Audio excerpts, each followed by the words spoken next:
vamos primero. O sea, yo creo que valdría la pena que nos dijeras qué estás pretendiendo. O sea, ¿cuál es el fondo de lo que estás preguntando? Ya se lo pregunté, si tienen o no tienen indicios de lavado de dinero. No hay indicios de lavado de dinero, y si hubiera indicios en la investigación, pues hay que atenderlo y hay que atacarlo. Si hay alguna instrucción de su parte para que no me la entreguen. Y también la parte de los contratos que nos debe de publicidad del gobierno federal. Eso sí se los debo. La pregunta era esa, pero si usted me dice que hay instrucción de que no se entregue esa información, lo entenderé también. No, pero no hay ninguna instrucción, al revés. ¿Qué estamos haciendo? Porque es importante que lo sepas tú, todos los que están aquí, quienes nos escuchan. Porque mientras usted y yo estamos conversando, Estados Unidos acaba de liberar al narcodictador Juan Orlando justamente para alterar la influencia bajo presión, como lo hizo, de hecho lo consiguió en Argentina y ahora lo está haciendo en Honduras. ¿Cuál es la posición del gobierno mexicano ante esto, presidenta? Vamos a esperar a ver el conteo. Tiene que ver qué se enarbola por parte de esta nueva visión del PAN, este empresario. ¿Qué se defiende desde lo que llaman ellos la ultraderecha? Pues lo que se defiende es regresar al porfiriato, que no haya libertades. ¿Quién es su visión? El dinero, la acumulación, el acumular y acumular y acumular riqueza, a costa de otros, por cierto. Uno que me critiquen a mí como presidenta por que no están de acuerdo conmigo, adelante, bienvenidos. Pues para eso es la democracia. Que critiquen al gobierno porque no está de acuerdo en las farmacias del bienestar, adelante. A ver, ¿qué compañero no ha preguntado recientemente? Ya preguntaron todos, estoy buscando a alguien que no haya preguntado. Todos ya preguntaron aquí. A ver, la compañera que siempre pregunta de salud. Y ahora vamos. Gracias, presidenta. Muy buenos días a todas, a todos, a todes. Liliana Noble de Pulso Saludable. Presidenta, no quiero dar ideas en el tema de lo de las farmacias, pero me gustaría saber cómo van a blindar estas recetas. ¿Qué pasa si alguien que tiene mucha creatividad y imprime una receta apócrifa y va y la presenta y resulta que ni siquiera es un paciente de ustedes? ¿Ahí tienen pensada alguna estrategia? Sí. Gracias por preguntar, porque sí es importante. Quiero decirles que para llegar al diseño de la receta hay un trabajo técnico conducido por el doctor Kesenovich para estar el día de hoy. Explico, bueno, ustedes lo ven de lejos, pero la receta, bueno, va a tener fecha, el grado de, el grupo de clasificación. Perdón, no se escucha. Ay, discúlpeme. El grupo de clasificación del cual el derechohabiente en el historial clínico, recordarán que hemos establecido 4 grupos de atención: quien está sano, quien tiene una enfermedad en control, quien tiene más de 2 enfermedades y alguna en control, y quien está postrado, por decirlo de alguna manera. Están foliadas todas y cada una de las recetas y tiene un código de barras. La enfermera en la tableta captura el número de folio y con la tableta también captura el código de barras. Y bueno, vienen los datos del paciente, etcétera, la prescripción, y si necesita llamar al centro de atención, porque es una medicina que se puede recetar solamente por un médico, se llama al centro de atención telefónico y con el auxilio del médico hace la prescripción y se anota un folio que el sistema le arroja al médico en el sistema que ellos tienen para tener un control de la receta que emitió el doctor en el CABI, y también la va a capturar en la tableta. La verdad es una gran ventaja que tengamos la tableta, porque ahí vamos registrando todo. La parte blanca es para el derechohabiente, para el paciente que va y se presenta para recibir el medicamento. Esta se queda con la farmacia, la rosa, y la amarilla se guarda también en la farmacia, y la enfermera va a ir cada 8 días para revisar quién ya fue por su medicamento y quién falta. Paralelamente, en la última receta, que es la que se queda la enfermera, viene el listado de medicamentos del cuadro que se estableció por el sector salud para estas 3 enfermedades fundamentalmente que se han comentado. Cada una tiene un código de barras, tiene su clave del sector salud, su nombre, sus características y tiene un código de barras que también con la tableta se va a estar capturando para saber qué se ha prescrito para el control de inventarios. De tal manera que la receta tiene el blindaje del código de barras que lo podemos leer con el sistema de la tableta. Y justo por situaciones que se conocen, tenemos todos estos controles. Y lo fundamental es que está sistematizado, digitalizado y que, bueno, la receta sí se tiene que entregar en físico, pero existen estos controles. Y también preguntarle, Presidenta, ¿qué tomaron en consideración para que este programa iniciara en el Estado de México? ¿Cuál sería la siguiente ciudad o algún municipio, no sé? ¿Y cómo van a ir evolucionando hasta que completen todo el país? ¿En cuánto tiempo, Presidenta? La entidad donde también inició el programa de toma de muestra en tu clínica, de laboratorio en tu clínica, que también le llamamos la muestra viaja, porque se recoge la muestra y se lleva a un laboratorio central y se envía por teléfono el resultado, inició en el Estado de México. Si funciona en el Estado de México, que es el estado con más población y tanta diversidad, pues va a funcionar en cualquier lugar.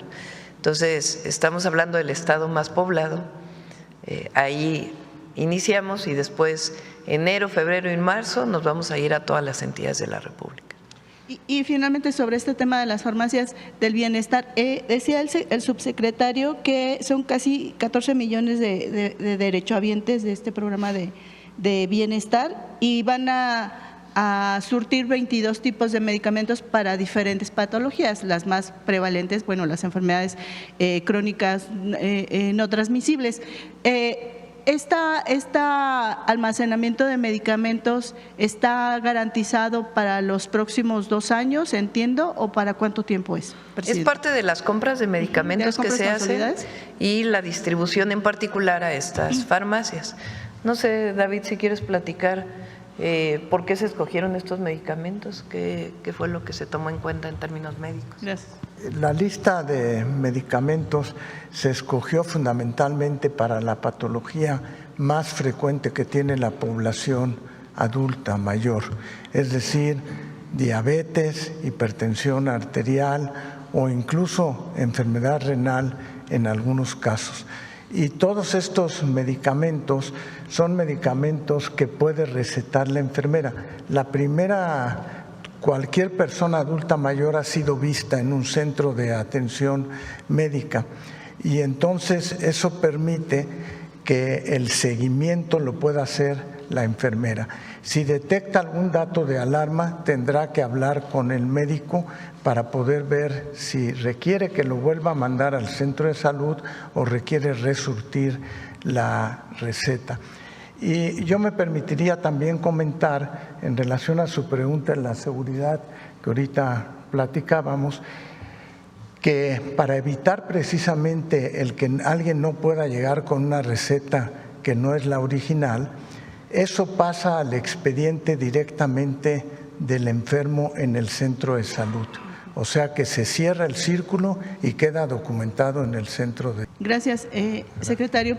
Y en una segunda pregunta… Hay que, quizá no quedó claro, lo habíamos explicado, también hay un área de telemedicina. Es decir, esto se complementa con médicos y médicas que están en un centro aquí en la Ciudad de México, a los que las enfermeras les pueden llamar permanentemente por si tienen alguna duda. Incluso puede haber una consulta de telemedicina en el domicilio. Si la enfermera tiene alguna duda, dice, a ver, este paciente tiene la presión muy alta, no sé exactamente qué hacer, puede llamar al centro, habla con el médico incluso puede hablar con el paciente y ahí se toma la decisión de a dónde dirigirse, para que haya un apoyo, un soporte médico a todas y todos los servidores de la salud que están en territorio. Gracias, Presidenta. En un segundo tema, hace 2 semanas aproximadamente, el subsecretario Ramiro López Elizalde estuvo en Ginebra justamente para formar parte de esta reunión de las partes para el convenio marco del control del tabaco. Yo quisiera saber si sé que su speech en la presentación tuvo mucho éxito, se reunió con el doctor Hugo López-Gatell, allá también se reunió con el doctor Tedros Adhanom, el presidente de la Organización Mundial de la Salud. Yo quisiera saber si tienen algún tipo de acuerdos, algunas estrategias en materia de prevención del tabaco y si hay algunos pendientes en este tema. Sé que todavía faltan algunas cosas por hacer, como por ejemplo los pictogramas para que aparezcan completos en las cajetillas, etcétera. No sé si el secretario nos podría ayudar. Gracias. Sí, en la reunión que asistió el subsecretario Ramiro López Elizalde, se hizo un reconocimiento a la política que México ha seguido en relación con el control del hábito tabáquico e incluso por segunda ocasión se le otorgó un reconocimiento al Gobierno de México por sus actividades en favor de ello.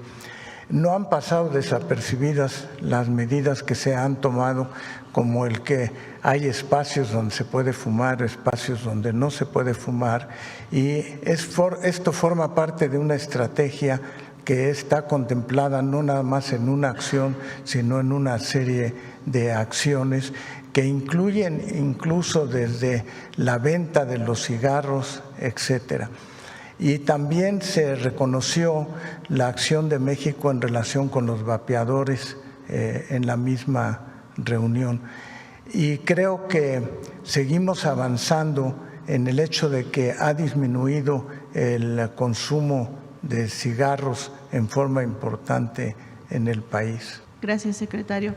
Y finalmente, Presidenta, preguntarle, ayer el presidente Donald Trump dijo que él sí va a estar el próximo viernes en esta selección de las agrupaciones. ¿Usted ya tomó una decisión al respecto? Todavía estamos, yo creo que mañana ya les informamos. Gracias. Y regálame un dato adicional, perdón, Presidenta, ¿ya se vacunó?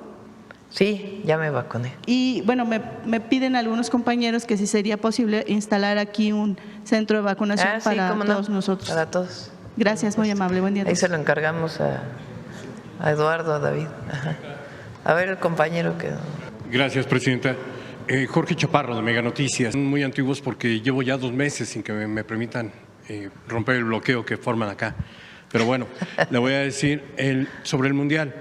Usted nos dijo que iba a regalar el boleto a una niña indígena de escasos recursos y que le guste el fútbol para que venga al Mundial. Si usted regala el boleto, usted ya no va al Estadio Azteca a la inauguración. Sí. O sea, no iría. Así es. No va. No. ¿Qué pasa con el presidente Trump y el primer ministro canadiense? ¿No vendrán a la inauguración Todavía tampoco? Todavía no sabemos. Es tradición que los mandatarios del país sede, en este caso los 3 mandatarios, estuvieran en la inauguración, pero usted ya cancela desde hoy que no va. Ya lo había dicho desde hace tiempo. Pienso yo que es la oportunidad para quien no tiene esa oportunidad y transforma vidas. Entonces yo lo había tomado esa decisión hace tiempo. Está bien el compañero, la compañera que… ¿Compañero? ¿Sí estás bien? La compañera.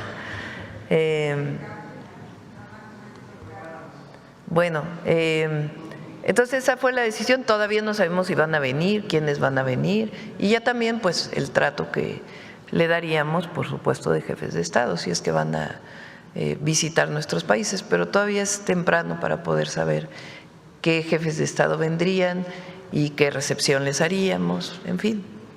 En este orden de ideas, bueno, rapidísimo termino con el tema de la niña. ¿Habrá un boleto 002 para un acompañante? ¿La van a dejar en el estadio sola? ¿Llegará? Ya veríamos los detalles, por supuesto, ahí con la FIFA y el Estadio Azteca. Y tengo información de que el Vaticano ya ha aceptado el Papa León XII venir a la inauguración del Estadio Azteca en marzo. ¿Me confirma usted? ¿Y que también estaría en Tijuana? Todavía no tenemos la información. De hecho, estoy buscando una llamada con el Papa. Estoy invitada, lo hago público aquí, al nuncio. lo estamos buscando para poder tener aquí una reunión. Y recuerden que hace poquito dijo que le encantaría visitar la Basílica de Guadalupe, conocerla. Entonces estamos buscando una llamada para… Recuerden que cuando él toma posesión, Rosa Isela le lleva una carta de invitación a que visite México. Entonces ahora pues queremos formalizarla, pero todavía no hay información de si vendría la inauguración del Azteca, todavía no hay esa información. Pero sí queremos que visite México, lo hicimos la invitación desde el primer día.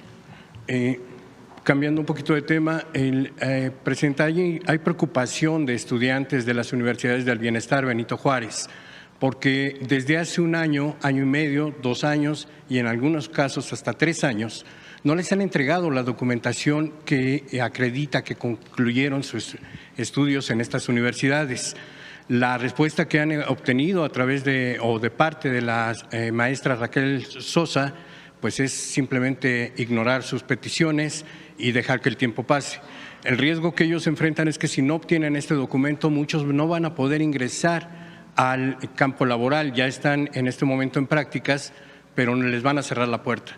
Entonces, pedirle… Hay que ver en qué planteles. En el plantel de la Ciudad de México, de la Facultad de Derecho, de la Universidad de Derecho. Ahí hay un problema desde hace algún tiempo, pero en general se entregan los títulos. Estuve incluso en un evento de entrega de títulos. Recientemente me platicaron otros compañeros que acompañaron a Raquel a las entregas.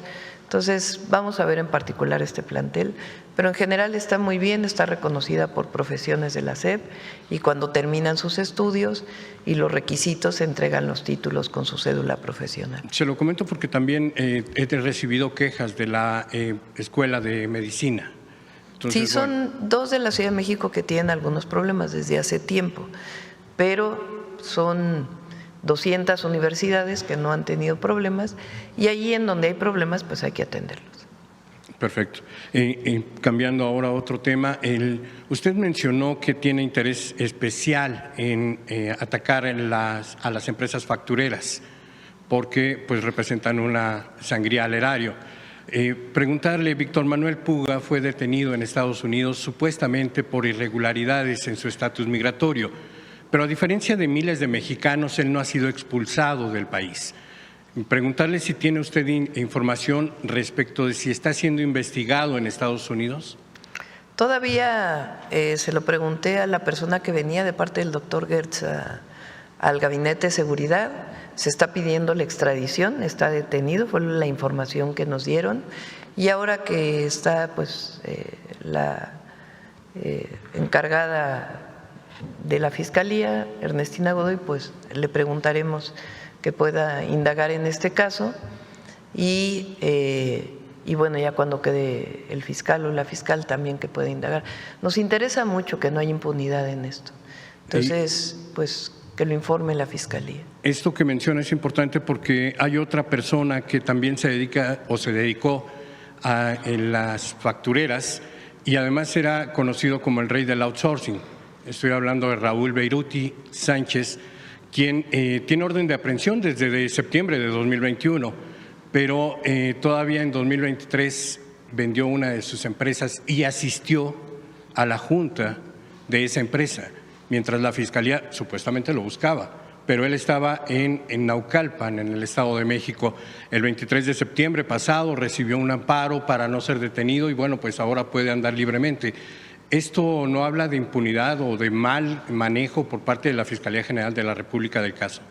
Pues ahora que está el nuevo equipo ahí en la Fiscalía, pues tiene que ver este y otros casos. Por eso decíamos, nos interesa la cero impunidad en delitos de la delincuencia organizada, pero también delitos de cuello blanco como este. Entonces sí esperamos que la Fiscalía pueda pues avanzar en estos casos, ¿no? Y lo importante es que se acabe este flagelo de las factureras y que aquellos que lo sigan haciendo pues haya sanción. Presidenta, finalmente quiero presentarle en la unidad de investigaciones de Meganoticias hicieron un trabajo muy interesante respecto de las remesas, ahora que el Banco de México anuncia que cayeron ya por 7º mes consecutivo.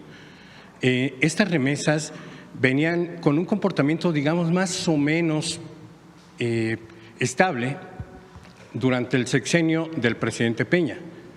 Tenían un crecimiento ligero, pero durante la administración del presidente Andrés Manuel López Obrador crecieron de manera exponencial.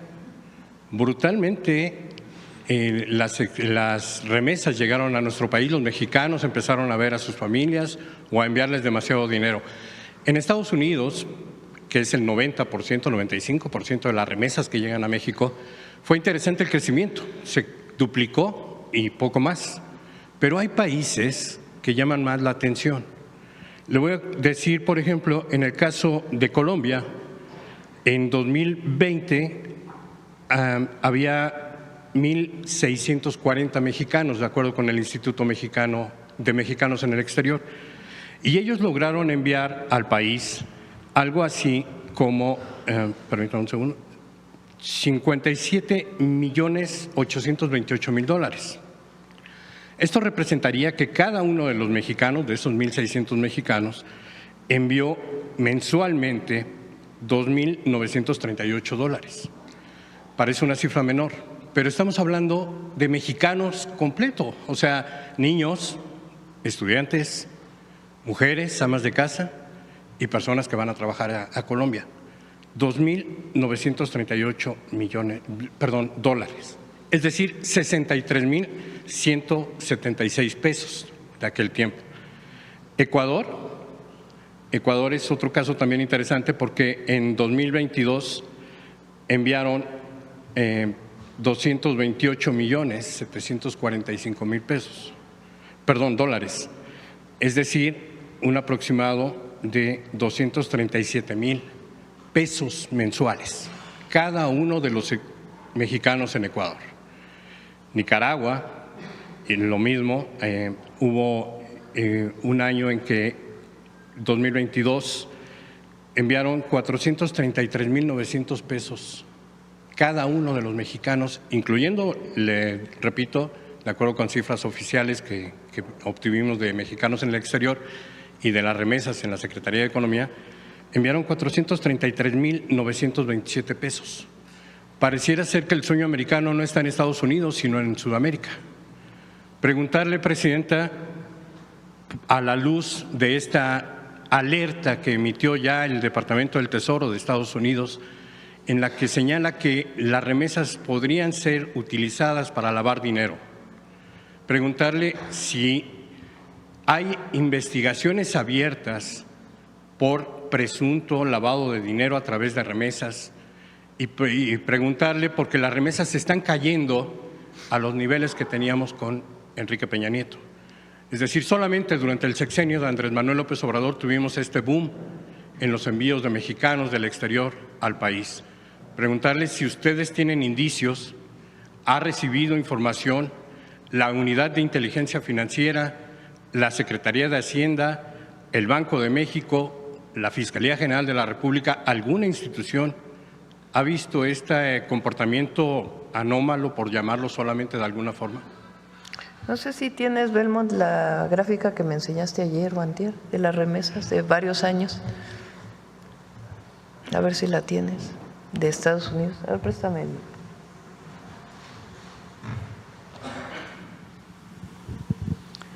Estos son las remesas del 2021. Recuerden, en 2021 hubo pandemia. Entonces, pues naturalmente al haber menos ingresos por no trabajar, por las medidas que se tomaron durante la pandemia, pues hay este nivel de remesas. 2022 es el rojo, aumenta. 2023 aumenta, es el verde. 2024 es el amarillo. Ahora vean el 2025. 2025 está entre el rojo, que es 2022, y el verde, que es 2023. Más o menos en este marco. No todos los meses son iguales porque depende mucho pues del trabajo que realizan nuestros paisanos allá. Por cierto, dicen sigue cayendo Banco de México, pero en realidad aumentó en el último mes. Poco, pero aumentó. No tenemos ningún indicio de que esto tenga que ver con algún tema de lavado de dinero, nada. De todas maneras, fíjense nada más. Primero, ¿saben cuántos mexicanos hay allá? De primera, segunda, tercera y cuarta generación. Tercera generación, cuarta ya no tanto. 40 millones de mexicanos en Estados Unidos. Se estima, de acuerdo con el Banco de México, que son alrededor de 15 millones, si mal no me acuerdo, a ver si lo tienes por ahí, de personas que envían regularmente remesas. Y tiene que ver mucho con la solidaridad, con el apoyo mutuo, con no abandonarnos. Yo tengo una hermana que vive en Los Ángeles hace 35 años, no me tiene que enviar recursos porque no los necesito, pero siempre está atenta de mis hijos, siempre, porque es su tía. Claro. Y así como es mi familia, te puedo asegurar que así hay millones de familias. Los hijos que se van a Estados Unidos, que tienen 10 años allá y que no abandonan a la mamá y que le están hablando, pueden no tener papeles, pero de todas maneras envían sus remesas. Y ustedes saben que hubo un reconocimiento muy importante de los mexicanos que viven en el exterior a los gobiernos de la transformación. Claro, mucho reconocimiento. Entonces, esto pues tiene que ver con ello y de todas maneras la UIF investiga si hay algún tema de lavado y hay mucha relación con la OFAC, con el FinCEN, que son las instituciones de Estados Unidos, para ver si en algún caso o se presume que hay algún tipo de lavado. En el caso que mencionas de Ecuador, de Colombia, pues habría que revisar. Pero estos son los paisanos. Claro. O sea, 40 millones de mexicanos y 12 millones de ellos, 12 a 15 millones, todos los meses están ayudando a sus familias. Es algo de reconocer, de una generosidad extraordinaria. Y claro, si en algún caso hay un tema ilegal, pues se investiga y se sanciona, pero no se puede explicar. Nunca. Las remesas tienen años que se envían. Claro. Y tiene que ver pues con la cercanía y los valores que tenemos los mexicanos. Sí, Presidenta, yo también provengo de una familia que ha tenido personas migrantes. Lamentablemente han tenido que irse del país porque no encontraron las condiciones laborales o de crecimiento y pues en algunos otros casos supongo también tienen problemas de seguridad en sus regiones y por eso tienen que emigrar, nadie lo hace por gusto. Pero esa gráfica que mostraba… Espérame, porque es importante, lo vamos a traer con estadísticas. Disminuyó la migración de mexicanos a Estados Unidos desde el 20 más o menos, 2020. Claro. Creció muchísimo la migración, ahora desde el 2024 disminuyó y luego cuando llegó el presidente Trump disminuyó todavía más, pero aumentó muchísimo en el 2021, 22 y 23 la migración de personas que no son mexicanas que utilizaban a México como vía, como movilidad para poder llegar a los Estados Unidos, de muchas nacionalidades, incluso el presidente Biden abrió para venezolanos, para cubanos, y muchos de ellos entraban por México. Entonces, sí hubo un periodo muy grande de migración, particularmente, a ver, ponte la migración esa que siempre ponemos de deportados. En el periodo de Clinton, más de 1 millón de deportados. Eso hablaba también pues, claro, de mayor migración. Sí, esta gráfica que nos hizo favor de colocar hace unos momentos es significativa porque habla solamente de Estados Unidos. Sí. Únicamente de Estados Unidos. Es el principal. Pero muestra una curva ascendente y descendente. Preguntarle a qué explicación le damos, porque… entiendo que la gente, los mexicanos en el exterior hayan tenido tanta confianza en los gobiernos de la transformación, pero parece ser que esa confianza comienza a moderarse. No, tiene que ver con la situación que están viviendo los mexicanos allá. En el Y 2025. hablaba usted hace unos minutos de que los mexicanos redujeron su número de traslados ilegales a Estados Unidos. Eso es cierto, bajó la población, pero aumentan las remesas, es decir, los que se quedan envían más. A ver. Pero en el caso de Estados Unidos es muy complejo por todo esto que usted menciona, las generaciones de mexicanos que viven allá y quienes se suman a este envío. Le voy a dar otro dato, Presidenta. Canadá es el segundo país que envía remesas, o los mexicanos en Canadá son los segundos que envían remesas a México. Pero hay un tercer elemento en esta gráfica y es el dinero que no se sabe de dónde viene. Simplemente no tienen registro y son más de 500 millones de dólares en 2024. A ver, vamos primero. O sea, yo creo que valdría la pena que nos dijeras qué estás pretendiendo. O sea, ¿cuál es el fondo de lo que estás preguntando? Ya se lo pregunté, si tienen o no tienen indicios de lavado de dinero. No hay indicios de lavado de dinero, y si hubiera indicios en la investigación, pues hay que atenderlo y hay que atacarlo. Pero no por eso vamos a criminalizar a todos aquellos que envían remesas, ¿verdad? O sea, hay muchísimos, son 40 millones de primera, segunda, tercera generación que atienden a sus familias. Si hay algún delincuente que usa esa vía para lavar dinero, pues tiene que investigarse y tiene que sancionarse. Pero no se puede explicar las remesas a nuestro país por un asunto ilegal. Tiene que ver sencillamente con el apoyo de las y los mexicanos en Estados Unidos aquí. En los otros países, si lo mencionas, pues hay que investigarlo, y si se encuentra algo, pues tiene que presentarse la carpeta de investigación en la Fiscalía o la información a través de la coordinación con Estados Unidos. Pero esta idea de que las remesas se usan para lavado de dinero, no hay indicios de ello. Y si hubiera, pues tiene que sancionarse. Gracias. Presidenta, finalmente 2 elementos quedaron de hacernos favor de hacer llegar una tarjeta informativa hace 2 meses de el contrabando de combustible.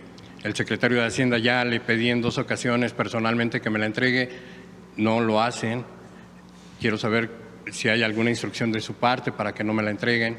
Y también la parte de los contratos que nos debe de publicidad del gobierno federal. Eso sí se los debo.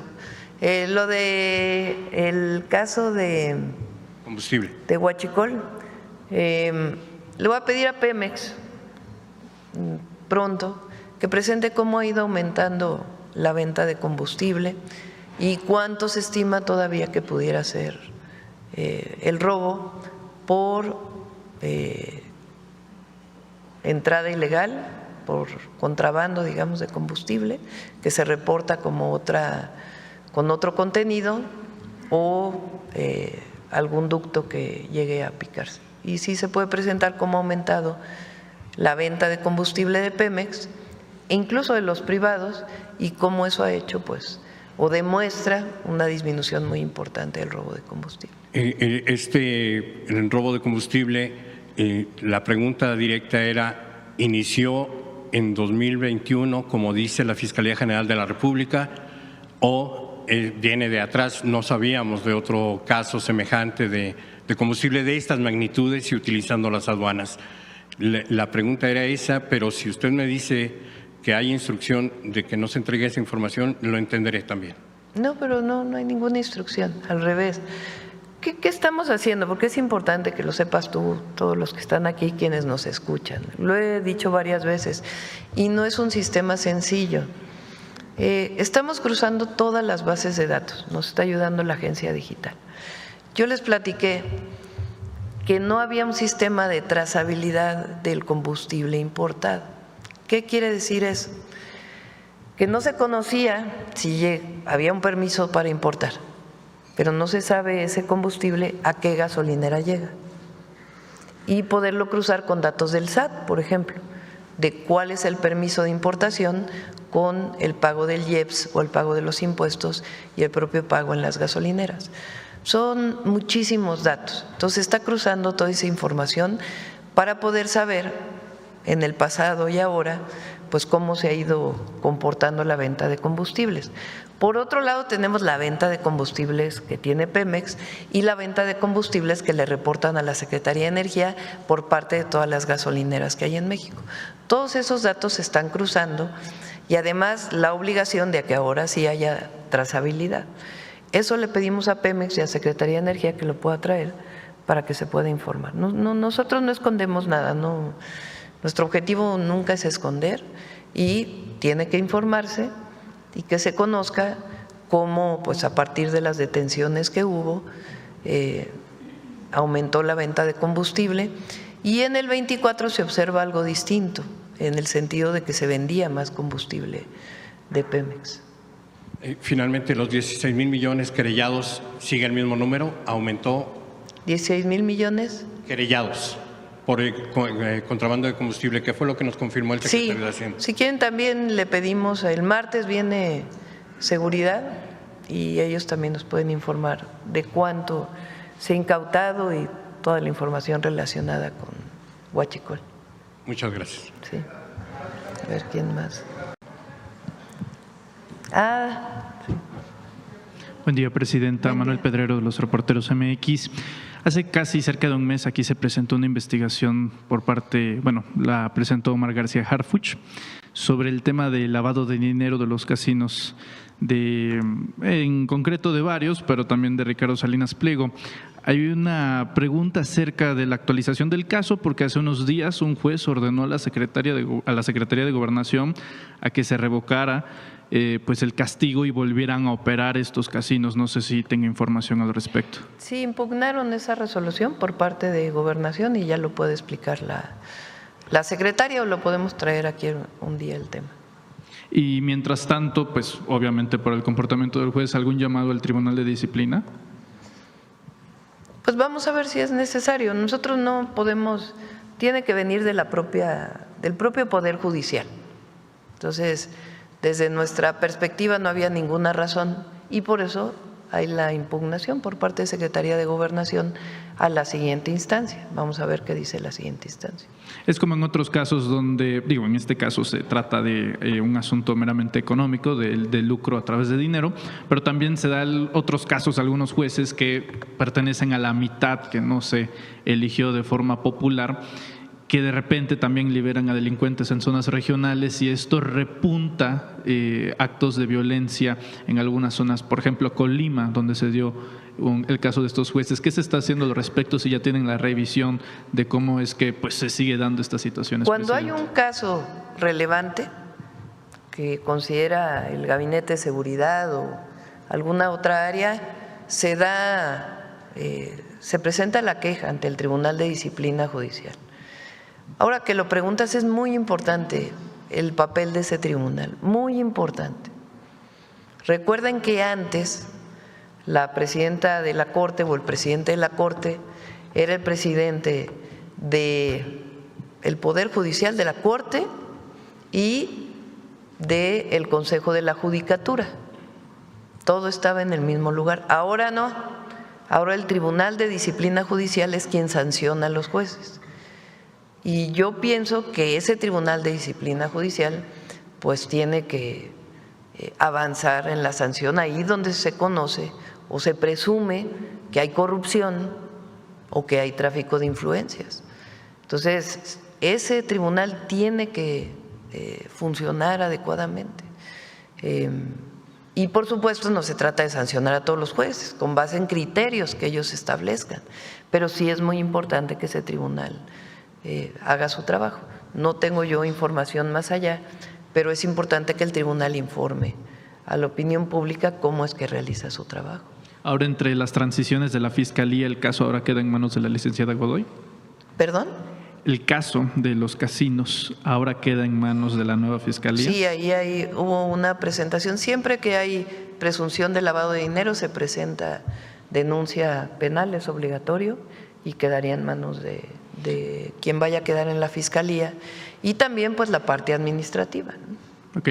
¿Tendría programado dar una nueva actualización sobre este caso para que no quede en lo anecdótico y se le dé seguimiento? Sí, hay algunos temas que es relevante informar, y estamos viendo si esta semana o quizá la próxima. Una tiene que ver, porque lo hemos tratado aquí en la mañanera, de cuál es el procedimiento para el cobro de impuestos que definió la Corte, que es importante que todo el mundo conozca cómo es ese procedimiento. Después lo que haríamos es que ya ese tema pues ya lo llevaría, porque no es un tema político, es un tema jurídico. Entonces ya que lo lleve el SAT y la Secretaría de Hacienda, pero es importante que se conozca aquí qué dicen las leyes y cuál fue la resolución de la Corte. Apenas la Corte notificó al SAT, entonces es importante que aquí se conozca, porque ha sido un tema que se ha tocado aquí en la mañanera y que además la gente quiere conocer cuáles son los procedimientos para el cobro de estos impuestos, donde ya la Corte definió un criterio y una resolución. Y también el caso de los casinos, para todos los casinos, pues que también se conozca qué fue lo que se hizo, por qué se hizo, y también que esté todo pues dentro del margen de la ley. Y después ya que se vaya a información directo del SAT y de Secretaría de Hacienda, para que se siga con toda la información. Pero ya lo informaríamos aquí de cuáles son esos procedimientos, porque es relevante que la gente lo conozca. ¿Qué dice la ley? ¿Qué es lo que dice el Código Fiscal? ¿Qué pasa una vez que ha sido notificado el SAT? ¿Cuál fue la resolución? ¿Qué dice en concreto la resolución de la Corte? Entonces, todo ello, una vez que ya ha sido notificado el SAT, pues es importante que se conozca por todo cuál es el procedimiento que sigue y cómo sigue, en uno de los casos y en el otro. Hablando justamente del sujeto en cuestión, del evasor fiscal Salinas Pliego, ¿algún comentario sobre otra vez esta reiteración por parte del líder nacional del PAN, Jorge Romero Herrera, de ofrecerle esa plataforma política para allanarle el camino a una eventual candidatura presidencial en el 2030, presidenta, bajo el pretexto de que se está abriendo y dándole apertura al partido para los ciudadanos? Yo creo que son dos temas, ¿no? Uno, la justicia. Es decir, una persona que debe impuestos, que pasaron 15 años en un procedimiento jurídico de amparos y amparos y amparos, una resolución de la Corte y cómo debe pagar esos impuestos. Eso es justicia. Y eso definió la Corte, es Estado de Derecho. Ya la Corte tomó una resolución, pues se tiene que cumplir esa resolución, y es importante que todos sepan cuáles son los procedimientos para que se cumpla. Ese es un tema. La otra es politizar ese tema, que nosotros no lo politizamos, sino sencillamente decimos, esta es la ley y se tiene que cumplir con la ley. O sea, politizar el tema del cobro de impuestos, eso no lo hacemos nosotros, eso se ha hecho fuera por quien debe los impuestos. Entonces es un tema. El otro tema, desde mi punto de vista, tiene que ver qué se enarbola por parte de esta nueva visión del PAN, por parte de este empresario y de la derecha internacional, que es quien ha hecho todas estas campañas en contra nuestra, y es relevante, muy relevante, porque ¿qué se defiende desde lo que llaman ellos la ultraderecha? Yo el 20 de noviembre en el discurso dije, pues lo que se defiende es regresar al porfiriato, lo que se defiende, aunque digan lo contrario, porque eso ha sido históricamente la ultraderecha, pues es el uso, que no haya democracia, que no haya libertades. O sea, vean nada más los gobiernos, recordemos los golpes de Estado de Sudamérica en su momento, el fascismo.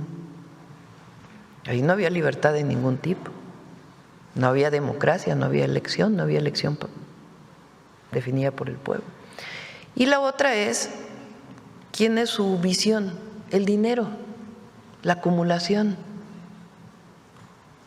el acumular y acumular y acumular riqueza, a costa de otros, por cierto. Como decía el presidente López Obrador, que venía de una frase de Hidalgo, su Dios es el dinero. Entonces yo por eso dije el 20 de noviembre, recordemos lo que fue el porfiriato en México nada más, no nos vayamos a otros países. Y lo que reivindican estos de ultraderecha del porfiriato, que fue el momento del desarrollo del país, sí, pero fue el momento de mayor represión, de mayor explotación a la gente, de incluso prácticas de esclavismo, de exterminio de pueblos originarios. Si no, no hubiera habido una revolución.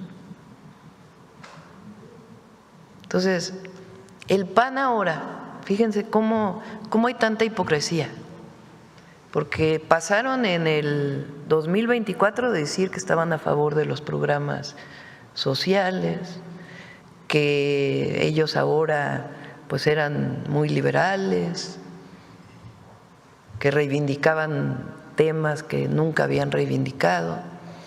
Ahora que hicieron su relanzamiento. Entonces, ¿hacia dónde se orientan? Pues hacia el conservadurismo más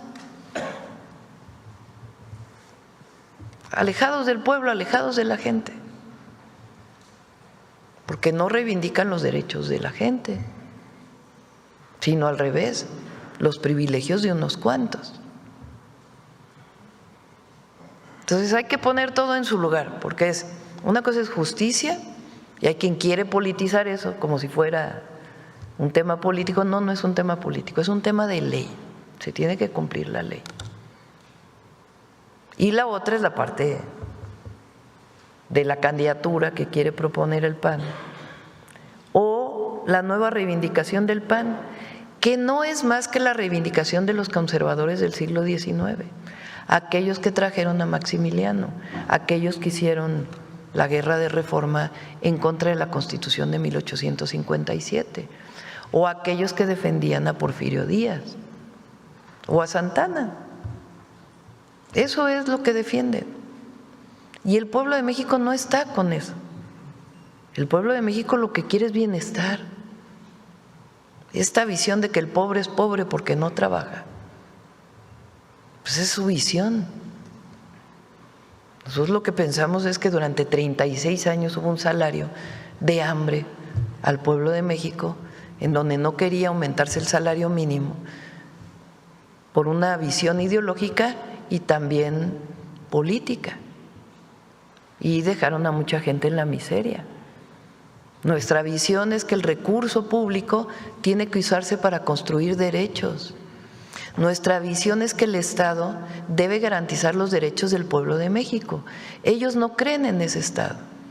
Nosotros creemos que el Estado debe brindar educación pública gratuita, desde el preescolar hasta la universidad. Nosotros creemos que tiene que haber un sistema de salud pública que le permita al pueblo, independientemente de sus recursos económicos, garantizar su salud.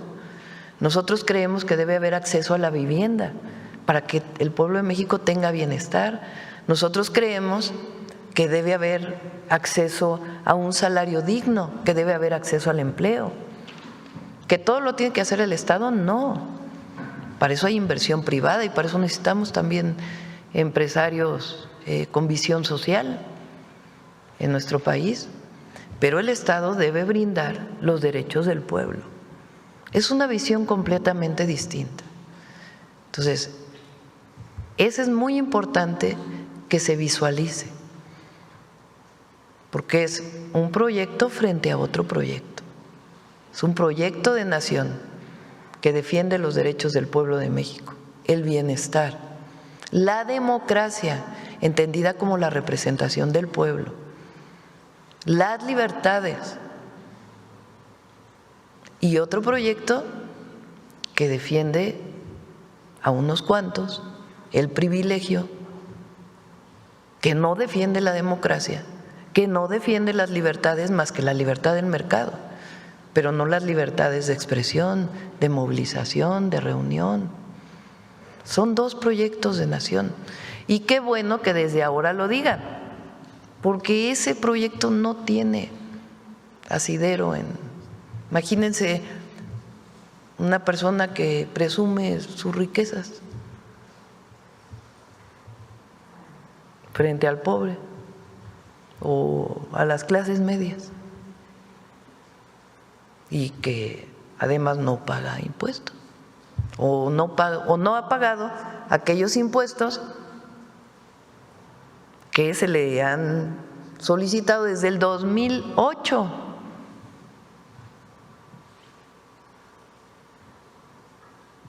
Entonces podemos seguir hablando aquí, pero lo importante, porque sí queremos que quede muy claro, el tema jurídico, es legal. Lo otro ya es una discusión política, pero no se pueden juntar las dos. Se lo pregunto por lo siguiente, en el torno a Ricardo Salinas Pliego. La semana pasada en los Reporteros MX publicamos una investigación de cómo Grupo Salinas, Ricardo Salinas, está operando y contratando una red de criminales, porque tienen antecedentes penales, criminales, de expertos en guerra sucia, pero sucia en serio, consultores políticos españoles. Es la versión 2.0 de lo que fue Antonio Solá en 2006 con López Obrador es un peligro para México, ahora convertidos en los nombres de Javier Negre y Fernando Ceremino, personajes que, entre otras cosas, tienen la rectoría de este bodrio comunicativo llamado La Derecha Diario, que incluso, también lo tenemos documentado, operan con granjas de bots, ya que si uno compara el contraste de los supuestos impactos que tienen la red X al mismo tiempo que tienen un canal de YouTube, no empatan los números de los cientos de miles de impactos que se tienen en Twitter con apenas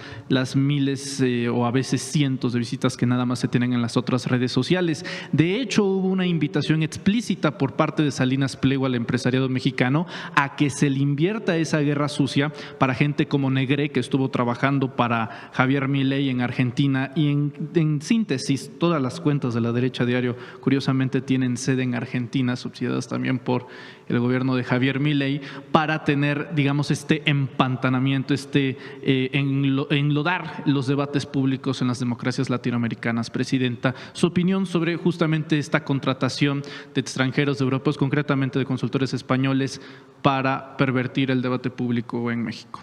Lo presentamos aquí en una mañanera antes de aquella marcha del 15 de noviembre. ¿Cómo fue que construyeron en las redes sociales el llamado a esta movilización?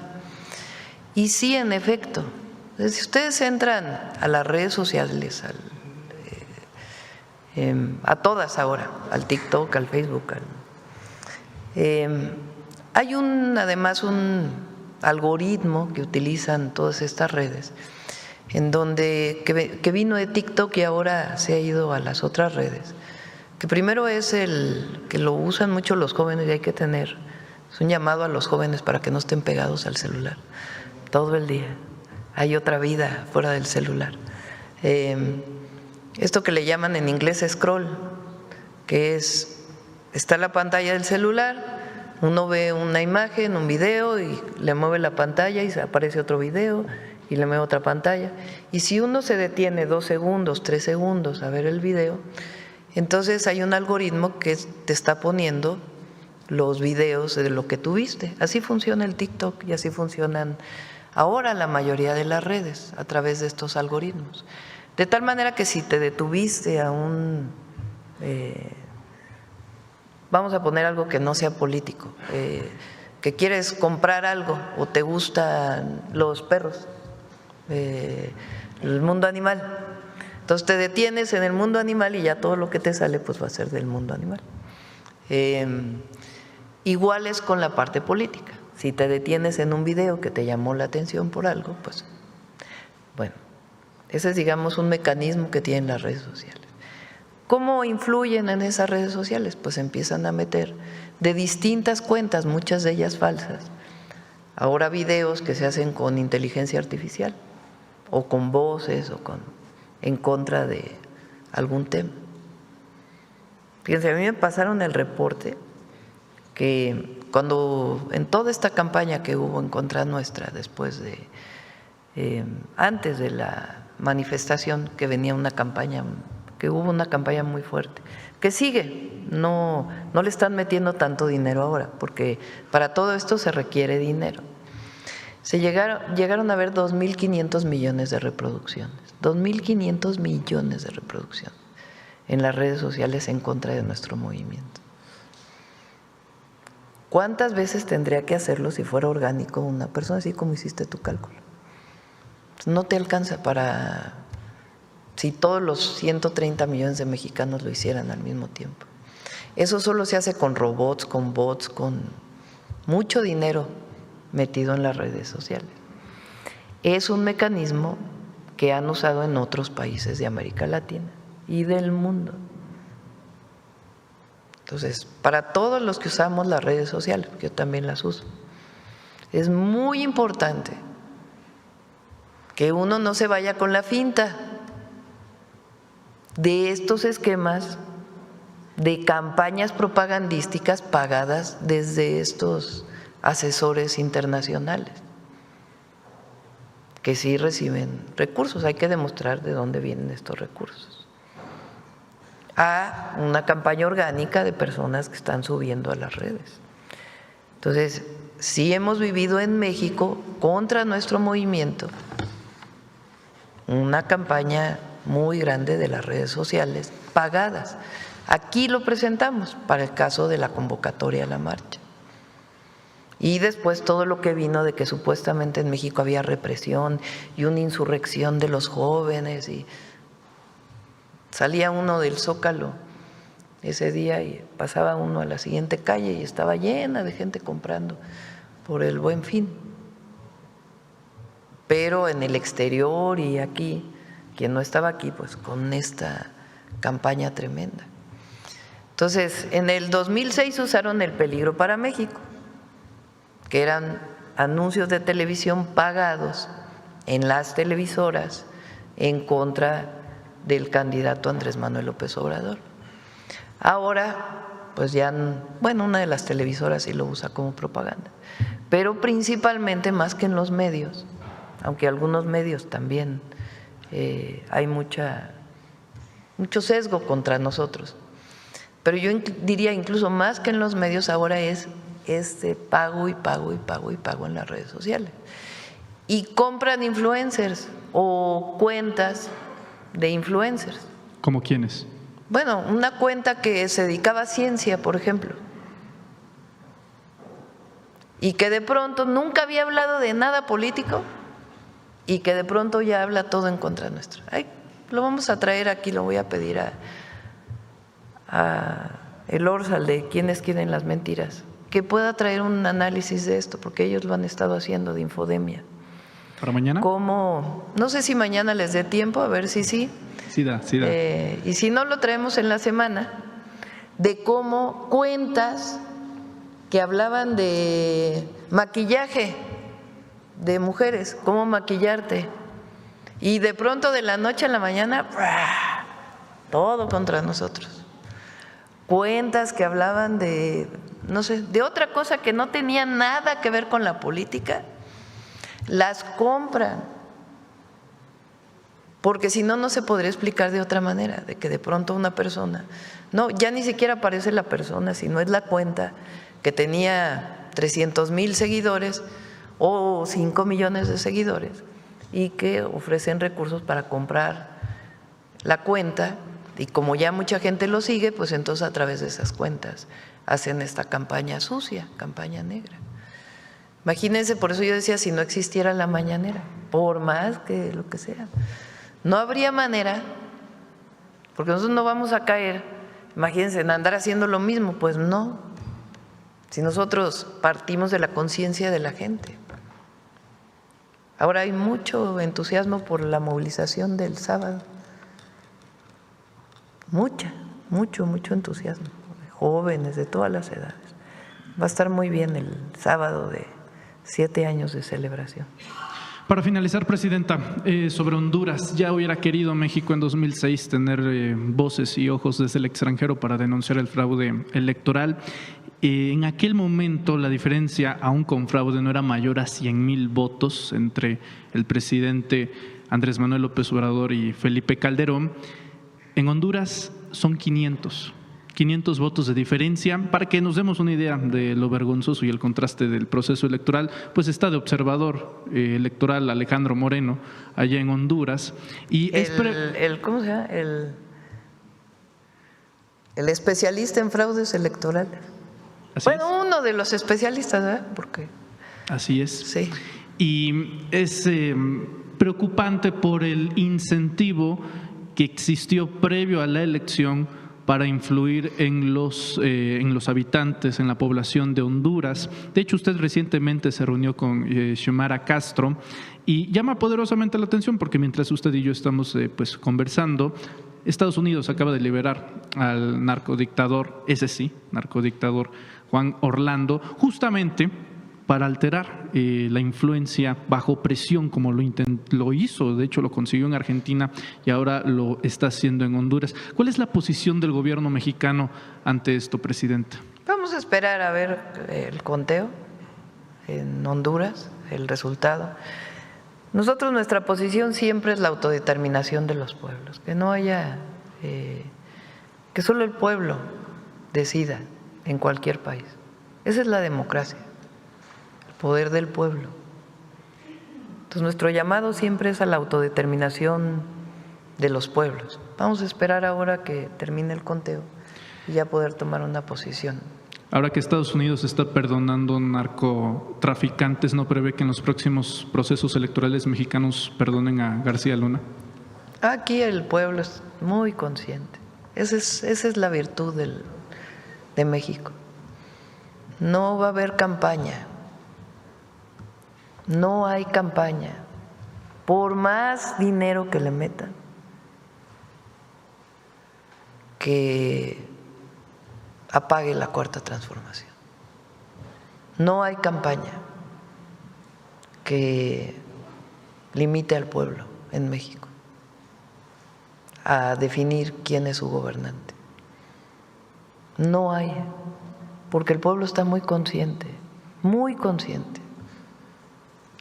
y sabe que hay bienestar, que nos falta todavía.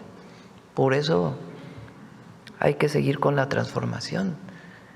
Y cuando hay una televisora que todo el día habla en contra nuestra, cuando hay programas de radio que todo el día hablan en contra nuestra, cuando hay redes sociales que todo el día están con dinero hablando en contra nuestra, cuando alguien dice no hay libertad de expresión en México, bueno, ¿quién les va a creer? ¿Quién? Que hay represión. Ayer estaba leyendo uno que decía, Claudia se equivocó al reprimir.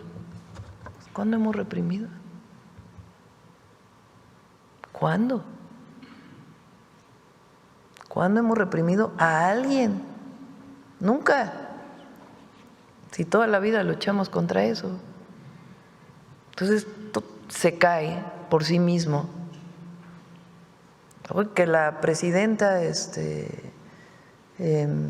protege a delincuentes. Bueno, el Consejo de Seguridad de México es el único que ha enviado delincuentes de un lado y del otro y del otro y del otro a Estados Unidos, extraditados o enviados. O sea, cuando pasó eso decían una cosa, ahora ya dicen otra.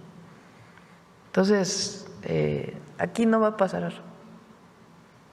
Y hay que estar atentos y también no irse con la finta y no dejar ningún espacio pues para no debatir. Por eso yo los felicito a muchos de ustedes que están informando, porque es otra posición y además haciendo reportajes de investigación,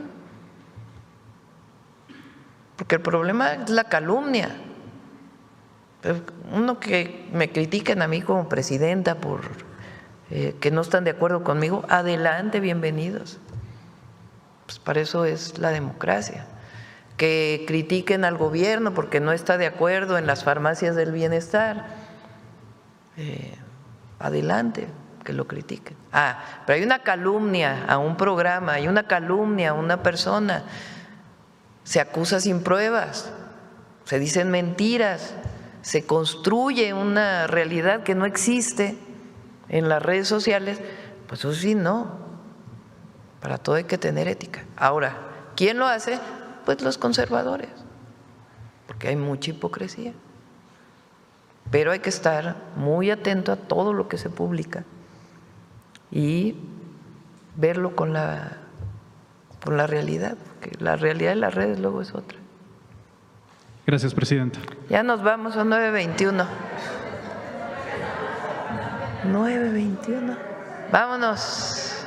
Ahora no hay cierre, ¿verdad? Cerramos, vámonos. Gracias a todas y a todos. Farmacias del Bienestar inicia en el Estado de México 2026, se va a todos los estados de la República, es parte del programa Salud Casa por Casa y ahora ya que vayan a un centro de salud, a un hospital, si tienen alguna queja, algún problema, estarán compañeras y compañeros de Trato Digno para que puedan ayudarles. Gracias a todas y a todos. ¿Qué horario qué? ¿La farmacia, el horario de la farmacia? No, tiene que estar en la tarde abierta también. Sí. Mañana les decimos el horario porque me dicen de 9 a 2, pero no puede ser de 9 a 2, pues tiene que estar abierta en la tarde, hay gente que trabaja. Sí, cierre. Bueno. Además de las compras consolidadas, ¿también se apoyará en la megafarmacia? Tiene su función la megafarmacia. Ya lo platicamos si quieren la próxima vez que venga Salud. Son casi 13 millones de adultas y adultos mayores que reciben su pensión y hemos llegado a 8 millones. Bueno, ahora en esta tercera visita ya les van a poder recetar el medicamento o llevarlos al centro de salud si requieren la visita de un médico o ser revisados por un médico. Y con esta receta van a poder recoger sus medicamentos donde le diga a la enfermera o enfermero que tienen que ir por ellos. Y a partir de ahí, pues ya siempre van a recibir sus medicamentos. Pues es el programa Salud Casa por Casa que se complementa con lo que nos habíamos comprometido, Farmacias del Bienestar. Bueno, y ahora sí vamos a Trato Digno. Ya llegó Zoe. Empezamos con Zoe, ¿te parece? Luego Martí y luego Alejandro. Muchas gracias, presidenta. Muy buenos días a todas y a todos. Todas y todos quienes acuden a buscar atención médica en el IMSS, en los hospitales, en las unidades de medicina familiar, conocen al Astaots, este personaje que atiende, orienta y ayuda a los derechohabientes, escucha sus necesidades y también atiende sus quejas y gestiona soluciones. Nacieron en la siguiente, en 1977, como técnicas en atención, en orientación e información, y luego en el 94 se transformaron ya a técnicas de atención y orientación al derechohabiente. En 2022 decidimos fortalecer sus funciones, sus capacidades, su protagonismo para que se convirtieran en verdaderas intermediarias, por así decirlo, a favor del trato digno. Y ahora hacemos este relanzamiento, como nos ha pedido la presidenta, orientado justamente en el trato digno. La siguiente, por favor. Lo que hemos hecho es, primero, aumentar el número de técnicas. Pasamos de tener 1,652 en 2020 a 2,350, es decir, un incremento del 42%. Pero también incrementamos el número de módulos para que hubiera en todos los hospitales y en todas las unidades de medicina familiar. Pasamos de 944 a 1,083. Ahora, ¿de qué se trata este relanzamiento de trato digno? Son 11 puntos y 11 acciones. Primero, esta nueva identidad que permita a los derechohabientes reconocer a la persona que los puede ayudar. Es no solamente un uniforme, un chaleco, una corbata, una mascada, sino un distintivo que pasa también por una gran capacitación. En segundo lugar, estos rótulos e identificadores en los diferentes módulos de trato digno, los 1083 que tenemos en el país. Además de eso, estamos utilizando los sistemas para un tablero de monitoreo en tiempo real para revisar casos complejos o unidades en donde se replican muchas quejas. Cuando hay una unidad que sobresale por el número de quejas por maltrato, pues hay que tomar acciones de manera inmediata y para eso este monitor. En cuarto lugar, un decálogo de trato digno, un muro de trato digno en cada unidad, también para reconocer al personal que está haciendo bien su trabajo. También, si nos da la siguiente, estamos creciendo a 546 módulos adicionales para ahora sí tener una cobertura del 100% de todas las unidades médicas y todos los hospitales, contratación de más personal para los turnos nocturnos, que muchas veces es donde hace más falta tener gente que esté orientando, escuchando y resolviendo, y también en los servicios de urgencias de ciertos hospitales en donde es importante que este personal que nos ayuda tanto sea también quienes puedan ofrecer información sobre el estado de salud de un paciente hacia los familiares. Se están creando también los comités centrales de trato digno y comités en los estados sobre trato digno para la resolución de casos y también continuar siendo una institución que ha capacitado al 100% de este personal en los protocolos de buen trato.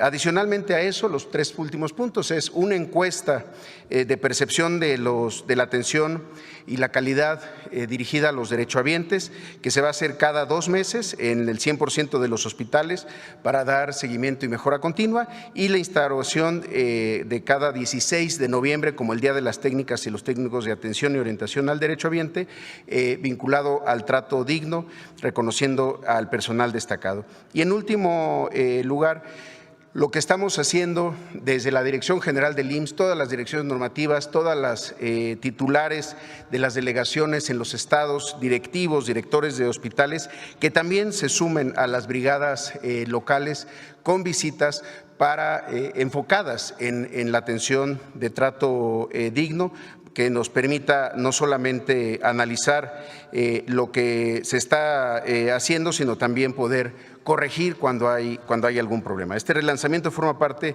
de este nuevo enfoque de atención que garantice derechos, genere empatía y procure pues la dignidad de quienes se atienden en el Seguro Social. Es cuanto, Presidenta. Muchas gracias. Buenos días. Muy buen día, Presidenta. Buenos días, amigos de los medios de comunicación. Presentamos en mayo de este año aquí con la Presidenta Claudia Sheinbaum el programa, la estrategia Trato Digno. Adelante, por favor. El objetivo general es impulsar el bienestar de la derechohabiencia a través de la cultura del trato digno, empático y humanizado. Lo consideramos como una parte esencial de un buen servicio y una buena atención, que no se limita solo a lo estrictamente médico, sino que se extiende hacia lo humano. Para lograr el objetivo de esta estrategia, desarrollamos varias acciones a lo largo de estos meses. Una, la elaboración de un protocolo de trato digno al derechohabiente para su uso en todos los centros de servicios del ISSSTE, especialmente en las unidades médicas, aunque también en las áreas de prestaciones sociales. Dos, una cosa muy importante, son los talleres de humanización dirigidos a todo el personal. Reunimos al personal en la unidad, el personal médico, de enfermería, paramédico, de trabajo social, farmacéutico, administrativo, de ventanillas, los policías de la entrada, para darles cursos de humanización. Luego, 3, la instalación de los módulos. Se han instalado ya en casi todas las unidades clínicas los módulos de atención a la derechohabiencia. La idea es que el módulo esté a la entrada de cada unidad médica en un lugar muy visible. El módulo de trato digno. Luego, 4, la disposición de personal que reciba a la entrada de las unidades médicas al derechohabiente, es decir, personal que está con su chaleco de trato digno y anda caminando, sobre todo en la parte de la entrada, para ver si alguna persona necesita algún tipo de orientación o tiene algún problema o alguna queja. Actualmente son 1,300 personas las que portan estos chalecos, pero vamos a aumentar a lo largo del próximo año a 4,000 personas con su chaleco de trato digno. Luego 5 es la integración de un equipo de respuesta rápida a quejas y peticiones, con el objetivo de saltar barreras burocráticas. Y entre esas atenciones está la atención a las quejas que se plantean en las redes sociales. Luego 6 están las medidas que se toman para la disminución de filas en las clínicas de primer nivel. A veces hay filas porque hay personas que van a hacerse alguna medición, entonces se hace un módulo solamente para mediciones de peso, presión arterial, etcétera, o para algún otro trámite. Y luego 7 está la difusión de la línea telefónica de Istetel, que es 55 40 00 1000, que será ampliamente difundida, que se está difundiendo ampliamente. Se trata en el fondo, y esta es digamos la visión filosófica, de inculcar lo que hemos llamado el apapacho institucional. La palabra apapacho viene del náhuatl, de papatzoa, que significa abrazar el alma. Entonces, inculcamos en todos nuestros equipos que se dé el apapacho institucional. Incluso decimos el apapacho ya es terapéutico, ya empieza a ser curativo. Aquí hemos recordado que el doctor Ignacio Chávez, que fue rector de la UNAM y muchos años antes de la Universidad Nicolaita, decía en uno de sus discursos de humanismo médico que la medicina no solo es ciencia y técnica, sino es sobre todo construcción de vínculos humanos. Bueno, y para cerrar con esto del apapacho, en Superiste vamos a apapachar a las personas que vayan ahora en la temporada decembrina con un 10% de descuento en sus compras, especialmente a quienes forman parte de los programas sociales federales o tengan vales del gobierno de la ciudad. Bueno, ahora voy a comentar lo de los consultorios y luego vemos 2 videitos al final.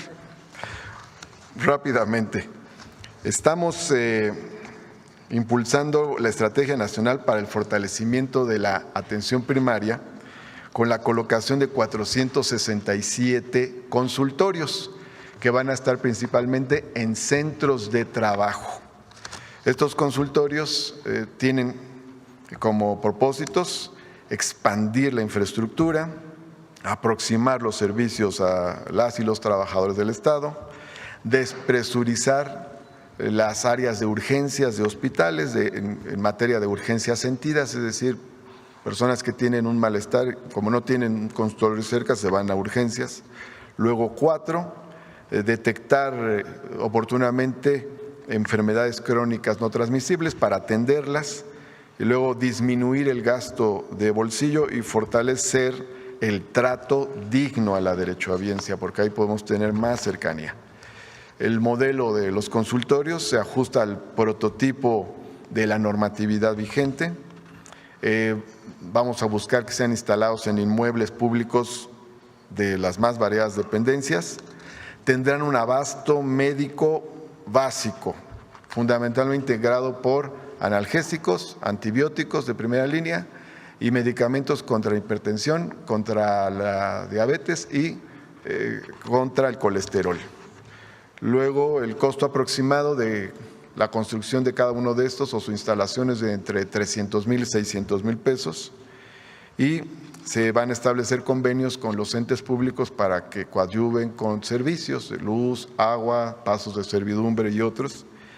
Y cada consultorio va a iniciar labores con un médico, médica, enfermero o enfermera.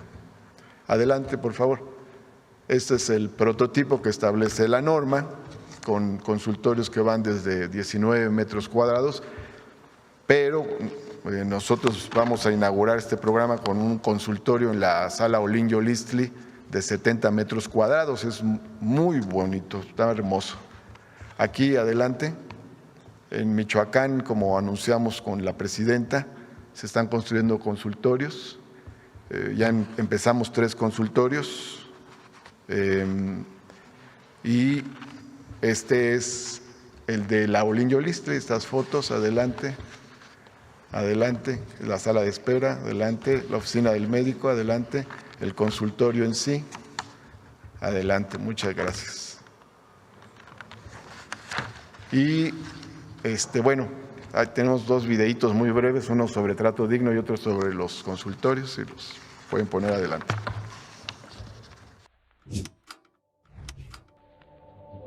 Con el propósito de brindar una atención oportuna, cálida y humana a la derechohabiencia, el ISSSTE impulsa la estrategia de trato digno, que de mayo a noviembre registra avances significativos en todo el país. Para mejorar el servicio desde el primer contacto, se han sensibilizado a 20.154 profesionales de la salud y personal de apoyo. También se han formado 342 facilitadores y 1.026 auxiliares de capacitación que fortalecen la estrategia en cada unidad. Asimismo, avanza la instalación de 480 módulos de trato digno en clínicas y hospitales, con un 96% de progreso. En cada uno, se busca habilitar un espacio de somatometría para la detección temprana de condiciones de salud. Para facilitar la identificación del personal, se han entregado 1.323 chalecos a promotoras y promotores del trato digno, y se distribuirán 4.000 más en las 35 representaciones estatales del ISSSTE. De forma paralela, la estrategia de atención a filas y tiempos de espera opera en 491 unidades de primer nivel. También se realizan recorridos para identificar áreas de mejora y se aplican evaluaciones permanentes para conocer la percepción de la derechohabiencia. Finalmente, a través de ISSSTETEL, del 1 de mayo a la fecha, se han atendido 344.563 llamadas, de las cuales 4.065 derivaron en gestiones puntuales, canalizadas para su seguimiento y solución.